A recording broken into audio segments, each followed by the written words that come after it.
मेरा कुर्ता किथे रह गया, नहीं लभ रहा। ਉਹ ਤੁਹਾਡਾ ਕੁੜਤਾ ਮੈਂ ਪਾ ਲਿਆ। ओए मेरा कुर्ता कल ही पा लिया ही। ਮੈਂ ਕਿ ਰਾਂਝੇ ਦਾ ਇੰਟਰਵਿਊ ਕਰਨਾ ਪਏ ਤਾਂ ਤੁਹਾਡੇ ਵਰਗੇ ਕੱਪੜੇ ਪਾ ਕੇ ਜਾਵਾਂ ਮੈਂ। ओ शुक्र है मैं कपड़े पा के फिरना, जे मैं कपड़े ना पांदा हुंदा ते तू बगैर कपड़े इंटरव्यू करना सी। ਹਾਂ ਮੈਂ ਤੁਹਾਡੇ ਹੁਲੀਏ ਹੀ ਇੰਟਰਵਿਊ करना ਸੀ। ख़वातीनो हजरात, हम आ रहे हैं, बल्कि हम नहीं, मैं आ रहा हूँ आपका रांझा राजी करने के लिए नगलबाजियों पर,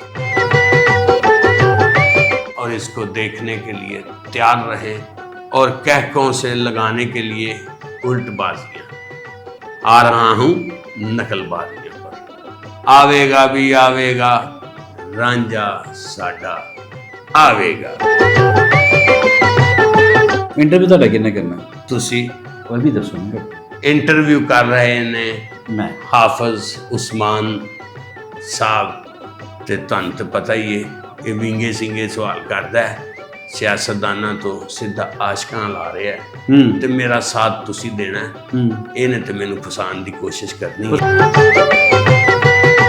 ਖਾਣ ਦੀ ਕੋਸ਼ਿਸ਼ ਮੈਂ ਬਿਲਕੁਲ ਨਹੀਂ ਕਰਨੀ, ਕਿਉਂਕਿ ਇਹ ਬਣਾ ਰਹੇ ਨੇ ਆਪਣੀ ਨਵੀਂ ਸਿਆਸੀ ਜਮਾਤ ਤੇ ਅਸੀਂ ਉਹ ਬ੍ਰੇਕਿੰਗ ਕਰਨ ਲੱਗੇ ਆ ਨਕਲਬਾਜ਼ੀਆਂ ਦੇ। नहीं ब्रेकिंग नहीं, असी ओदी प्रमोशन करनी है, ओदे लई स्पॉन्सर लभणे ने। इंपोर्टेड बनैन पाई है तुझे। हिंस हाजी शकूर फैसलाबाद। और प्रोग्राम इस तरह की और बहुत सारी ब्रांडिंग करने की कोशिश करेंगे। जी जी बहुत सारे लोगों की प्रमोशन करेंगे। आप भी अगर अपनी प्रमोशन करवाना चाहते हैं तो नकलबाजियां के साथ राब्ता करें और हमारा रांझा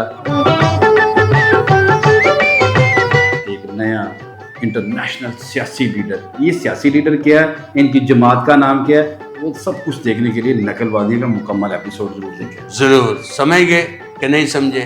अगर आप अपनी प्रमोशन कराना चाह रहे हैं, नीचे कमेंट में हल्का सा नंबर दें। हाँ। राब्ता हमारा जो है कैमरामैन इमरान उर्फ मानी वो कर लेगा। देखते रहिए नकलबाजियां। चलो ਤੁਹਾਡਾ ਵੰਜਲੀ ਦਾ ਟਾਈਮ ਹੋ ਗਿਆ, ਵੰਜਲੀ ਵਜਾਓ ਜਾ। वंजली का टाइम है या दवाई का टाइम है? ਵੰਜਲੀ ਵਜਾਓ ਜਾ। ते आओ फिर वंजली बजाइए।